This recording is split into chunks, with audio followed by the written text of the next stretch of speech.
વાત કરીએ પાટણની પાટણના રાધનપુરમાં કોંગ્રેસે કર્યો છે અનોખો વિરોધ નગરપાલિકાનું બેસણું યોજી કોંગ્રેસે વિરોધ નોંધાવ્યો રોડ રખડતા ઢોર પીવાની પાણીની સમસ્યાને લઈ વિરોધ નોંધાવ્યો છે વિરોધ કરતા કોંગ્રેસના કાર્યકરોની પોલીસે અટકાયત કરી છે તો કોંગ્રેસે વિરોધ નોંધાવ્યો છે પાટણના રાધનપુરમાં કોંગ્રેસે અનોખો વિરોધ નોંધાવ્યો છે નગરપાલિકાનું બેસણું યોજી વિરોધ કર્યો રોડ રસ્તાને લઈ અને સાથે જ રખડતા ઢોરનો ત્રાસ સતત વધી રહ્યો છે પીવાના પાણીની સમસ્યા તમામ બાબતોને લઈ કોંગ્રેસે વિરોધ કર્યો વિરોધ કરી રહેલા કોંગ્રેસના કાર્યકરોની પોલીસે અટકાયત કરી લીધી છે તો પાટણમાં રાધનપુરમાં કોંગ્રેસે અનોખો વિરોધ નોંધાવ્યો છે નગરપાલિકાનું બેસણું યોજ્યું કોંગ્રેસનું કહેવું છે કે આટલા વર્ષ થવા છતાં પણ નગરપાલિકા હજુ સુધી જે સામાન્ય સુવિધાઓ છે પાણી છે રોડ રસ્તા છે ઢોરોનો ત્રાસ છે આ તમામ વધતો જઈ રહ્યો છે તેને લઈ આજે કોંગ્રેસે વિરોધ નોંધાવ્યો હતો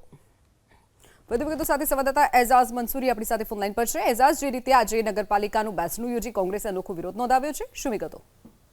રાધનપુર શહેરમાં જે છે ભાજપ શાસિત પાલિકા છે ને વિકાસના જે કામોને લઈને ક્યાંક સ્થાનિક લોકો તેમજ પરેશાન થયા છે તેને લઈને આજે કોંગ્રેસ દ્વારા નગરપાલિકાનું છે તે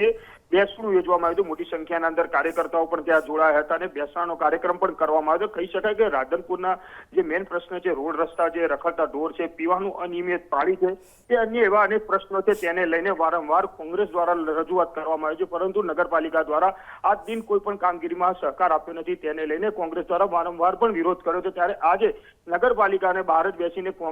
નગરપાલિકાનું બેસણું યોજ્યું હતું ને તેમાં મોટી સંખ્યામાં લોકો જોડાયા હતા સાથે કહી શકાય કે કાર્યક્રમ શરૂ થયો હતો તેને થોડીક જ વારમાં પોલીસ આવી હતી અને પોલીસ દ્વારા 6 જેટલા કોંગ્રેસના આગેવાનોની અટકાયત કરી છે અને હાલ તો જે કોંગ્રેસ દ્વારા જે વિરોધ પ્રદર્શન છે તે હાલ તો રોકવામાં આવ્યું છે અને 6 જેટલા કાર્યકર્તાઓની અટકાયત કરવામાં આવી છે જી ચોક્કસથી એઝાઝ માહિતી બદલ આભાર